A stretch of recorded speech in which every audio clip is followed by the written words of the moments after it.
Vous l'avez sûrement remarqué depuis quelques semaines sur les réseaux sociaux, des images, des vidéos, des messages, des intox et des fake news circulent sur la toile au sujet justement de cette guerre imposée à la RDC dans sa partie Est. Alors, comment les internautes congolais, eux, gèrent cette situation de crise sur les réseaux sociaux? Quelle attitude devraient adopter les éléments des FARDC au front? Comment faire face à toutes les informations et autres qui sont publiées à longueur de journée sur les réseaux sociaux? Je vous propose ici de suivre cet élément. Le narratif est complètement inversé. Autrefois dispersées, les populations du monde sont plus que jamais devenues un village planétaire grâce à l'outil Internet. Le traitement médiatique aujourd'hui varie énormément d'un endroit à l'autre alors que les intérêts et les sensibilités divergent.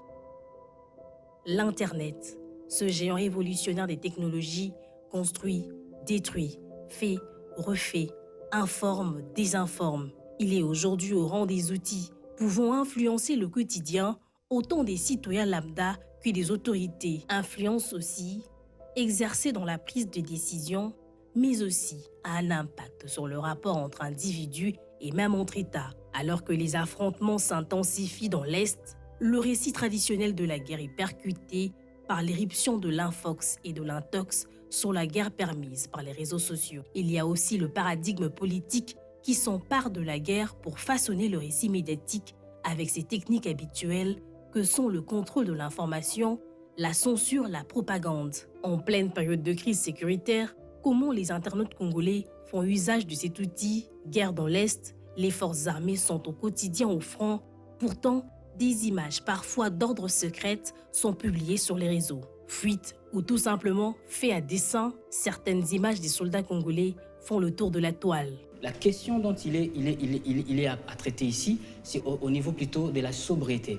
Et la sobriété de nos forces armées. Parce qu'il y a un dicton qui dit « la discipline est la mère des armées ». Donc chaque militaire est tenu à la sobriété, à une certaine mesure la discrétion. Parce que à force de faire fuiter les informations ou les affrontements entre les FARDC et les mouvements M23, ça laisse une petite portion ou des brèches au camp adverse. Il y a longtemps que les militaires ont intégré dans leur plan opérationnel les principes de la société de communication et la structuration du monde en un réseau serré de médias d'information. La maîtrise des représentations de la guerre a acquis le statut de variable stratégique au même titre que la désorganisation des moyens de communication de l'ennemi. Quand nous sommes dans un temps de crise, la première démarche, c'est d'avoir une cellule de coordination. La défense ou la question d'agression, c'est une question sensible. Et donc, si l'opinion n'a pas une structure ou une source de canalisation d'informations légale, ça va laisser la place au désarroi et puis à une sorte de débandade par rapport à la population parce que nous sommes agressés. Donc, il est intéressant à la population d'avoir une source d'informations coordonnée et bien calibrée. Sinon, on va laisser la place à la panique plutôt et à la rumeur. L'on se souviendra en 2017 de la décision du gouvernement à limiter l'accès aux réseaux sociaux. Une décision qui faisait suite à des informations, selon le régime en place à l'époque, qui tendait à créer la panique au sein de la population et à livrer des fausses informations d'origine à s'aimer le chaos. L'usage efficace des réseaux sociaux dans la gestion des crises et pour lutter contre la désinformation relève de la responsabilité de chaque individu. Les réseaux sociaux jouent également un rôle central dans le domaine du cybercrime. Sans vouloir assombrir leur aspect positif, ils contribuent également à la multiplication des brèches de sécurité. Bien sûr, la propagande militaire existe depuis longtemps, mais c'est récemment que les enjeux médiatiques de guerre ont gagné en importance et en rationalisation opérationnelle. Des cellules stratégiques ont été mises en place pour penser les conditions de production de l'information en amont, pendant les opérations et après la victoire, surtout à partir du moment où, dans nos sociétés démocratiques, les recours à la censure totale est apparu comme inacceptable et plus coûteux politiquement que bénéfique militairement. Il convient donc de repérer, dans la gestion médiatique des conflits, les éléments de permanence et les facteurs de mutation en prenant en compte les deux dimensions de la relation qui unit désormais guerre et médias, militaires et journalistes. En temps de guerre, l'idéal d'une presse libre donnant à des journalistes indépendants la mission d'aller chercher une information ou des images susceptibles d'être occultées peut peut vite devenir insupportable aux autorités civiles et militaires. Que ce soit en contrôlant des médias libres auparavant ou en créant leurs propres supports de communication et d'information, les États en guerre ont appris à utiliser le journalisme d'information pour servir leurs intérêts. La propagande, le bourrage de crâne ou une persuasion plus insidieuse sont au milieu de tous les conflits armés et les médias sont jugés nécessaires à toutes les phases du conflit. Avant, ils servent à convaincre et à mobiliser. Pendant, ils aident à cacher, intoxiquer et galvaniser. Après, ils contribuent à justifier la guerre, à façonner les perceptions de la victoire et à interdire les éventuelles critiques. La mise en œuvre de technologies de communication en direct pose la question du recul des journalistes par rapport à ce qu'ils diffusent. Mais il est apparu clairement aussi que lorsque la presse va plus vite que l'événement, le recul nécessaire à cette opération essentielle du métier que le recoupement de l'information disparaît. Dans ce cas, les technologies du direct n'améliorent pas la qualité des informations diffusées. Alors, vous êtes également très actif sur les réseaux sociaux. Comment est-ce que vous, par exemple, vous gérez justement toutes ces images, les messages, les informations infox et fake news? Vous savez, même les États développés ont créé des outils pour dénoncer ou censurer. L'Internet, c'est un canon de diffusion, mais elle doit être régulée et contrôlée. Logiquement, aujourd'hui, il y a beaucoup de choses qui se font aussi sur Internet qui ne servent pas à la République démocratique du Congo. Réguler, contrôler, c'est assez difficile, hein. Même les propriétaires le disent. Hein. Mais rappelez-vous, il y a même dans des pays développés des peines de prison concernant ceux qui mettent des informations sur Internet qui ne tiennent pas la route.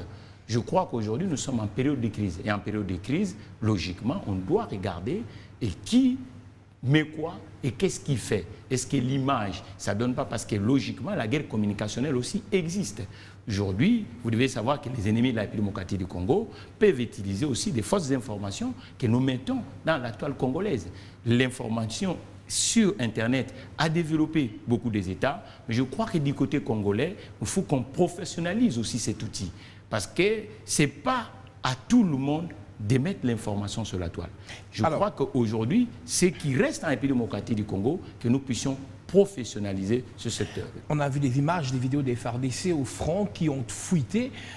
C'est la preuve justement qu'au sein de l'armée, d'ailleurs même ce reportage le disait, il y a quand même beaucoup à refaire hein, pour pas que des images ou des informations fuitent. Oui, logiquement, c'est ça. Je crois que les informations, l'armée aujourd'hui est en train de faire un énorme travail pour la patrie. Nous devons maintenant être quand même des gens avec le rigueur et puis la façon de protéger les informations. C'est la défense de la République démocratique du Congo. Ça veut dire que nous ne devons pas mettre des informations de notre armée et pour que les ennemis puissent profiter d'utiliser ces informations. Je crois que la toile congolaise aujourd'hui, il faut que les Congolais comprennent que l'Internet doit être l'outil pour développer la République démocratique du Congo, mais elle ne peut pas être l'outil. Et non, pour l'enfoncer justement. Pour l'enfoncer l'image de la République démocratique. On a vu justement des images, des vidéos, hein, parfois fausses, qui sont relayées par des Congolais, même lorsqu'après, justement, il y a vérification. Est-ce que finalement, le partage des infos, des messages et autres vidéos ne relèverait pas également d'un sens de patriotisme de la part des internautes congolais? Je crois que le patriotisme peut y être, mais il faut l'outil de contrôle, cher. Oui. L'outil de contrôle doit quand même assez difficile. On ne sait pas tout réguler. Nous devons, parce que vous savez, le problème c'est quoi? La culture des punitions aussi commence à disparaître en République démocratique du Congo. Vous comprenez? Donc, même Dieu lui-même... Il faudrait punir certains internautes. Il faudrait punir. Il faudrait punir parce que... Le cadre n'est pas encore régi, le cadre n'est pas encore établi. Il faut mettre le cadre, il faut mettre le cadre. Et en attendant, qu'est-ce que vous pensez qu'il faut faire? En attendant, je crois que du côté des Congolais, nous devons savoir que nous sommes dans une période de crise. Et dans une période de crise, nous devons savoir qu'est-ce que nous mettons sur la toile. Parce que ça dure, hein, ça fait 30 ans.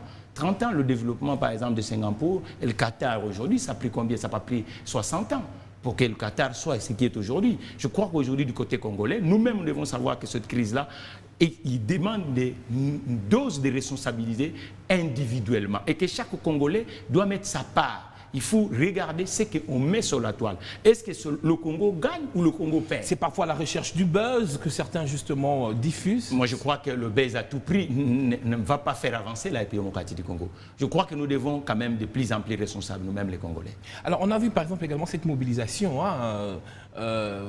derrière les FARDC. Est-ce que vous pensez que ce qui est fait sur les réseaux sociaux par rapport à cette mobilisation peut avoir un grand impact justement sur les FARDC, sur le front? Oui, moralement, je crois qu'aujourd'hui l'armée, vous savez le vrai problème, un peuple qui est uni, un peuple qui est derrière l'armée, l'ennemi ne passera pas.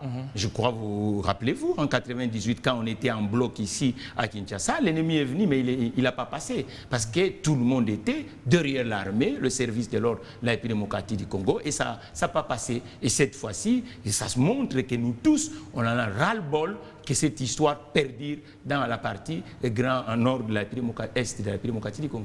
La guerre médiatique aujourd'hui, la guerre n'est plus que sur le terrain, on le disait, mais oui, également elle est dans le terrain communicationnel. Sur les réseaux sociaux. Est-ce que vous pensez que justement le gouvernement devrait améliorer, dans sa politique de communication, devrait améliorer certains actes?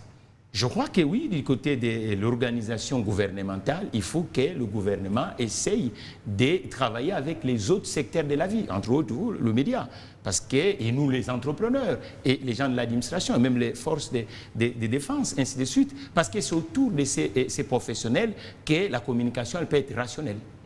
Alors, pour terminer, quelle est par exemple l'image que vous avez vue sur les réseaux sociaux qui vous a personnellement marqué des fronts, des FARDC au front? Quand je vois d'abord un militaire de mon pays qui est au sol, et cela, c'est pas bon, parce que c'est un homme qui sert son peuple. Et, donc, et ce genre d'image, il faut qu'on protège, parce que ce sont des hommes Est-ce que justement, cela ne révèle pas justement de certaines réalités ou vérités cachées au front? Non, mais le front a toujours eu des réalités. Mais je pense qui sont peut-être voilées, cachées, il faut qu'à l'information, comme on dit, il faut censurer, il faut traiter l'information. Je crois qu'aujourd'hui, dans le terrain communicationnel, les choses peuvent se passer, mais celui qui va pas servir la collectivité de la République démocratique du Congo, nous ne devons pas le mettre sur l'espace public, ça ne sert à rien. Vous pensez que ce serait péché? Non, mais je crois qu'aujourd'hui, nous avons l'intérêt que ça cesse. Et pour que ça cesse, il faut qu'on nous devienne de plus en plus des gens habiles. Très bien. Allez, nous allons passer au troisième dossier.